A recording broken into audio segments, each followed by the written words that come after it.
नमस्कार दोस्तों, मैं प्रमिला पाठक आप सभी का अपने चैनल फिन ऑफ स्किल्स 6 में स्वागत करती हूँ। अगर आप भी हमारे YouTube फैमिली का हिस्सा नहीं है तो चैनल को सब्सक्राइब कर बेल आइकन दबा दीजिए और हमारे फैमिली का हिस्सा बन जाइए। धन प्रबंधन केवल तकनीकी ज्ञान का विषय नहीं है, बल्कि यह हमारे व्यवहार और मानसिकता से गहराई से जुड़ा हुआ है।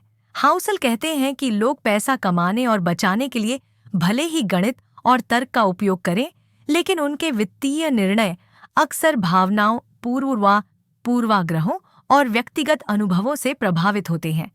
हम सभी की धन के बारे में अलग अलग धारणा होती है, जो हमारे अनुभवों पर आधारित होती है।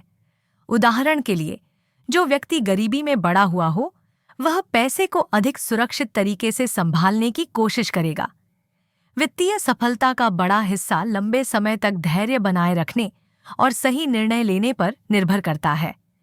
कंपाउंडिंग बढ़ाने का एक सबसे शक्तिशाली सिद्धांत है।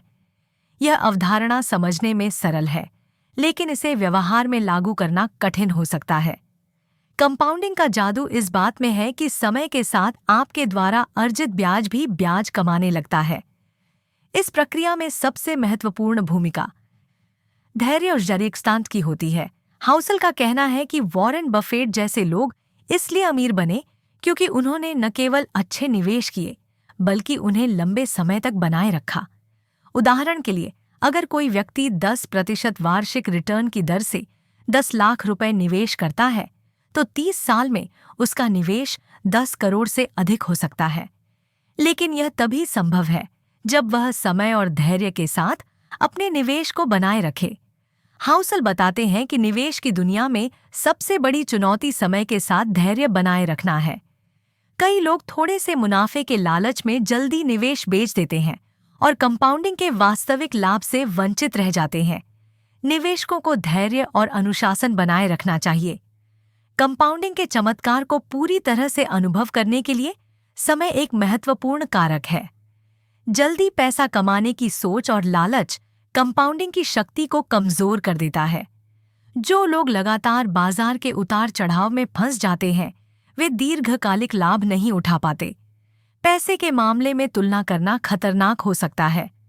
हर किसी की वित्तीय यात्रा अलग होती है और उनकी प्राथमिकताएं और परिस्थितियां भी अलग होती हैं। हाउसल बताते हैं कि वित्तीय स्वतंत्रता का वास्तविक अर्थ है कि आप अपने लिए निर्णय लेने के लिए स्वतंत्र हों। हर किसी को अपनी स्थिति के अनुसार निर्णय लेने चाहिए, बजाय दूसरों से तुलना करने के। किताब का एक प्रमुख विचार यह है कि लोग पैसे के बारे में कैसे सोचते हैं और उनकी सोच उनके वित्तीय निर्णयों को कैसे प्रभावित करती है। भविष्य के बारे में निश्चितता के साथ कुछ कहना असंभव है, इसलिए हमें ऐसे निर्णय लेने चाहिए जो हमें बदलती परिस्थितियों में भी सुरक्षित रखे। बहुत अधिक आशावादी होना खतरनाक हो सकता है, लेकिन सही मात्रा में आशावाद बनाए रखना महत्वपूर्ण है। हाउसल वित्तीय सुरक्षा के महत्व पर जोर देते हैं। उन्होंने इसे सेफ्टी मार्जिन कहा है। इसका मतलब है कि हमेशा अपने निवेश और खर्च में कुछ गुंजाइश रखें, ताकि किसी अप्रत्याशित घटना के कारण आपकी वित्तीय स्थिति न बिगड़े। किताब बताती है कि धन का मुख्य उद्देश्य स्वतंत्रता हासिल करना है।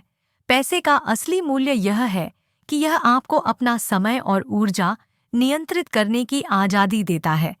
पैसा खुशी खरीद सकता है, लेकिन केवल तभी जब इसे अनुभव और व्यक्तिगत स्वतंत्रता के लिए खर्च किया जाए। हर किसी को अपने जीवन में स्पष्ट करना चाहिए कि पैसा उनके लिए क्या मायने रखता है।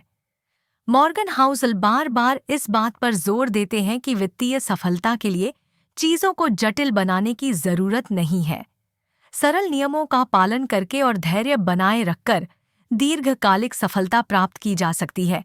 आज के लिए इतना ही। मिलते हैं अपने अगले वीडियो